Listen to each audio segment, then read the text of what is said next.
2023 সালের 14 এপ্রিল বাংলা নববর্ষের দিনে ছিমছাম বাফুফেতে হঠাৎ নেমে আসে কালবৈশাখীর ঝড়। ফিফার দেয়া ফান্ড নিয়ে ৯/৬-এর অভিযোগে 2 বছরের নিষেধাজ্ঞা দেয়া হয় তৎকালীন সাধারণ সম্পাদক আবু নাঈম সোহাগকে।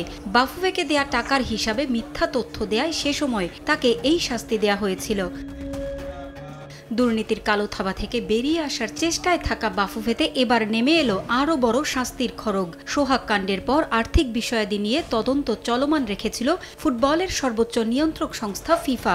আরও কয়েকজনের ওপর তদন্ত অব্যাহত রেখেছিল সংস্থাটি। ফিফার এথিক্স কমিটির এডজুকেটরি চেম্বার সবার সাক্ষ্য প্রমাণ নিয়েই এই সিদ্ধান্ত দিয়েছে। সেই তদন্তের রায় এবার আনুষ্ঠানিকভাবে সামনে এলো। এবার আর পার পেলেন না সালাম মুর্শেদি।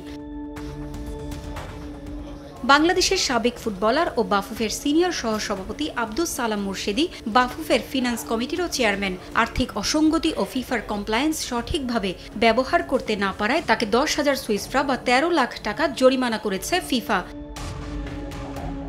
একই অভিযোগে বাফুফের সাবেক সাধারণ সম্পাদক আবু নাঈম সোহাগকে 20,000 সুইস ফ্রাঁ ও 3 বছরের জন্য ফুটবলের সব ধরনের কর্মকাণ্ড থেকে নিষিদ্ধ করা হয়েছে।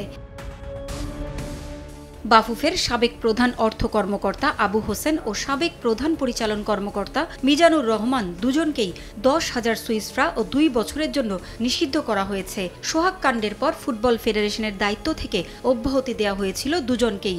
বাফুফের তদন্ত কমিটিও তাদের দায় খুঁজে পেয়েছিল। এবার নিষেধাজ্ঞা এলো ফিফা থেকে। তবে কোনো শাস্তি পাননি বাফুফের ক্রয় ও স্টোর কর্মকর্তা ইমরুল হাসান শরীফ। ভবিষ্যতে এ ধরনের অপরাধে যেন যুক্ত না হন সেজন্য তাকে সতর্ক করা হয়েছে। পারভিন আক্তার, সময় সংবাদ।